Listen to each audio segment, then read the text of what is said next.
It was the first day after the winter break when he entered our class for the first time. He didn't come at the start of the semester like the other new students. Instead, he appeared suddenly in mid-January, as if he had grown from the shadows of the damp hallways in our ancient school. His name was Salim, or at least that's how the school administration introduced him. But from the moment he entered the classroom, I felt that something was wrong. He wore the old school uniform that we had abandoned years ago, its fabric dark, as though it was always wet, its colors faded like black and white photographs. He looked unnaturally pale, with wide, dark eyes that didn't reflect any light.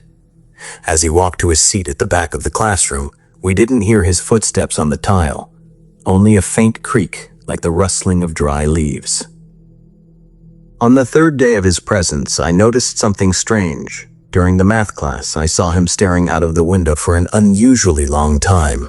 I followed his gaze, but all I could see was the old tree in the schoolyard. But when I blinked, for a split second, I saw a dark shadow hanging from one of its branches before it disappeared. I quickly glanced at Salim, and the corner of his mouth was raised slightly, like a lifeless smile. From that point on, my friend Walid and I began to monitor him. Walid, with his boldness and curiosity, was more daring than the rest of us. Initially, it was just a game, a way to break the monotony of school life. But soon it turned into an obsession, then into genuine terror. The first terrifying incident occurred in the school library. I was searching for a reference book for history when I found Salim sitting in the darkest corner, reading an old book bound in brown leather. I crept closer to see what he was reading, but there were no words on the pages. Only strange drawings resembling old maps of underground tunnels. What was terrifying, though, was the shadow of his hands on the page.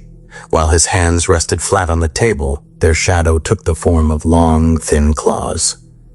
I hurriedly left, and when I glanced back from a distance, I saw him close the book and stare at me, his eyes glowing faintly amber. The following week, the only feral cats that lived in the school's backyard mysteriously disappeared. Then we began to notice strange changes around the school. The lights in the hallway leading to our classroom flickered in an eerie, rhythmic pattern, as if they were pulsing with some hidden heartbeat. The faucets in the nearby bathrooms opened by themselves, and brown, viscous water flowed from them, smelling of damp earth. And on one occasion, we heard whispers in classical Arabic coming from the ventilation shafts, repeating cryptic words about the closed doors and the sleeping guardians.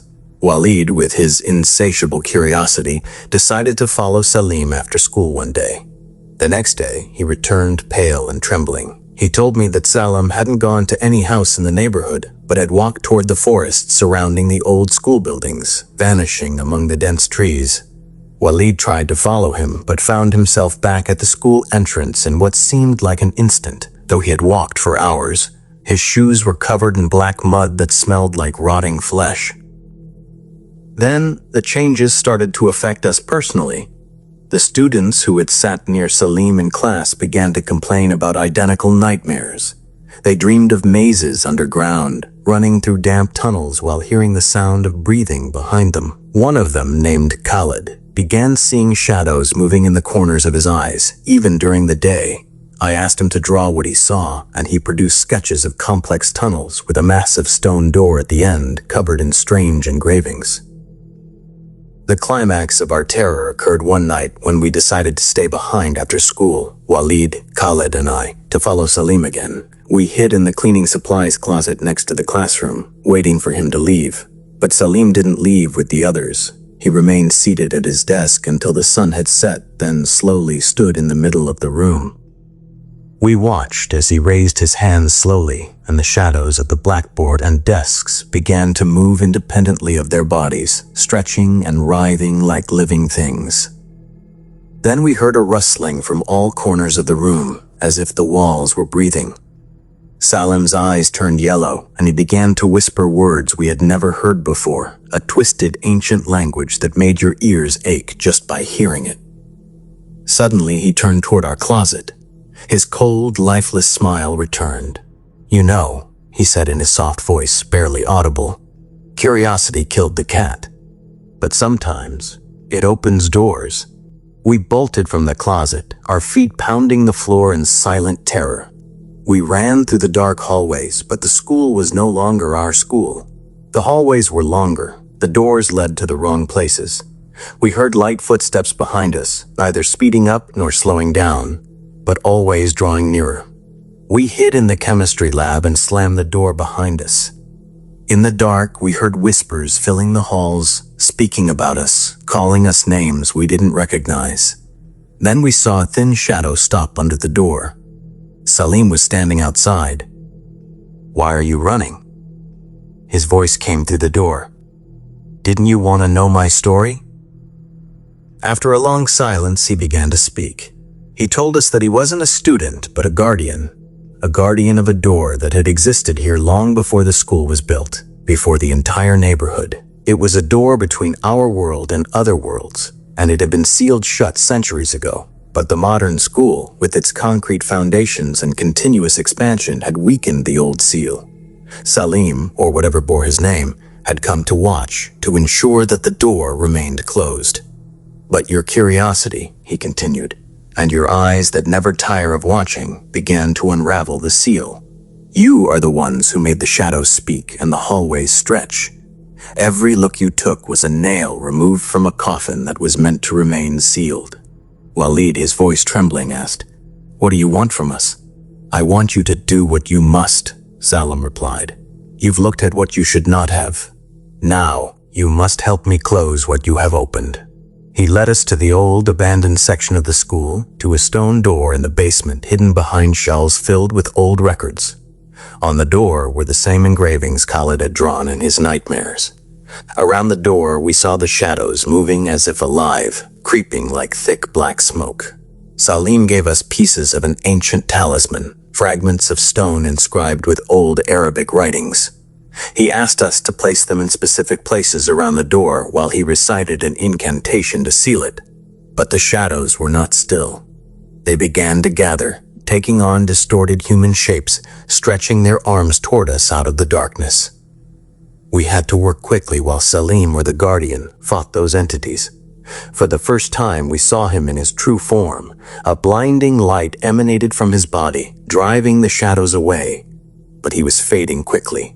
He was weak, for the door had been opened more than he had anticipated. We placed the final pieces, and the door began to tremble, the noise escalating.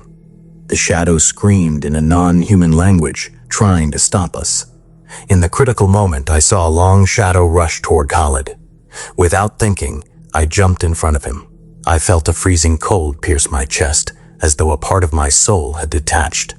Salim shouted one last phrase, and a blinding white light exploded, blinding us all. When we regained our sight, the door was sealed, its engravings glowing faintly gold before fading. The shadows disappeared. Salim was standing, but now he was transparent like glass. He looked at us, and in his eyes there was something like sorrow and gratitude. "You've closed the door," he said, "but the price was a part of your light. You are safe now, and the world is safe, but you will never be the same." Then he faded away, leaving only the cold quiet of the basement. We returned home that night changed. The school was no longer the same.